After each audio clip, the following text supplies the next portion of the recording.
മഴയുടെ പശ്ചാത്തലത്തിൽ ഭക്തജന തിരക്ക് കുറഞ്ഞ് ശബരിമല. അതേസമയം തിരക്കിൽ വലയുന്ന കുഞ്ഞ് അയ്യപ്പന്മാർക്കും മാളികപ്പുറങ്ങൾക്കും പ്രത്യേക ദർശനവും ക്യൂവും ദേവസ്വം ബോർഡ് ശബരിമലയിൽ തുറന്നു നൽകി. ധനുമാസം 1-ാം തീയതിയും ഞായറാഴ്ചയും ശബരിമലയിൽ ഭക്തജന തിരക്ക് അധികമെന്ന് കരുതിയെങ്കിൽ അതിനു വിപരീതമായിരുന്നു ഉച്ചയോടെ ശബരിമല നടപ്പന്തലിലെ കാഴ്ച. മല കയറിയെത്തുന്ന ഭക്തർക്ക് ക്യൂ നിൽക്കാതെ സുഗമമായി നടന്ന് 18-ാം പടി ചവിട്ടാനും അയ്യപ്പനെ തൊഴുതു മടങ്ങാനും ആയി.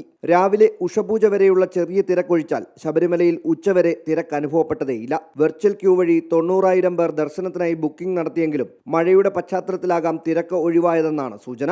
ഇടയ്ക്കിടെ പെയ്യുന്ന ചാറ്റമഴയും ഭക്തരെ ബുദ്ധിമുട്ടിലാക്കുന്നുണ്ട്. അതിനിടെ ദർശനത്തിനെത്തുന്ന കുഞ്ഞ് അയ്യപ്പന്മാർക്കും മാളികപ്പുറങ്ങൾക്കുമായി പ്രത്യേക ക്യൂ സംവിധാനവും സന്നിധാനത്ത് തുറന്നു നൽകി. മാളികപ്പുറങ്ങൾ 5 വയസ്സ് മുതൽ 10 വയസ്സ് വരെയുള്ള മാളികപ്പുറങ്ങൾ, കുട്ടികൾ, വയസ്സായ അമ്മമാർ ഒരുപാട് പേർ വരുന്നുണ്ട്. കഴിഞ്ഞ പ്രാവശ്യത്തേക്കാൾ ഒരു വർധന കാണുന്നുണ്ട്. അവർക്ക് വേണ്ടിയിട്ടാണ് ഒരു പ്രത്യേക സൗകര്യം ഒരുക്കിയിരിക്കുന്നത്. 18-ാം പടി കയറി വരുന്ന ഭക്തരെ പോലീസ് വളരെ നന്നായി കെയർ ചെയ്ത് അവരെ കുട്ടികളെ അമ്മമാരെയും മാറ്റി ഇങ്ങോട്ടേക്കൊരു പ്രത്യേക സൗകര്യം ഇപ്പുറത്തെ ഗേറ്റ് വഴി ഭഗവാന്റെ മുന്നിൽ കൂടി ദർശനം നടത്തുക എന്നുള്ളതാണ് ഈ സൗകര്യം കൊണ്ട് ഉദ്ദേശിക്കുന്നത്. തിരക്ക് വർദ്ധിക്കുന്ന സമയങ്ങളിൽ കുഞ്ഞയ്യപ്പന്മാരെ കൂടാതെ പ്രായമേറിയവരും ശാരീരിക വെല്ലുവിളി നേരിടുന്നവർക്കും ദർശനത്തിന് ഈ പുതിയ ക്യൂ സംവിധാനം ഏറെ സഹായകരമാകും. അമൃത ന്യൂസ്, സന്നിധാനം.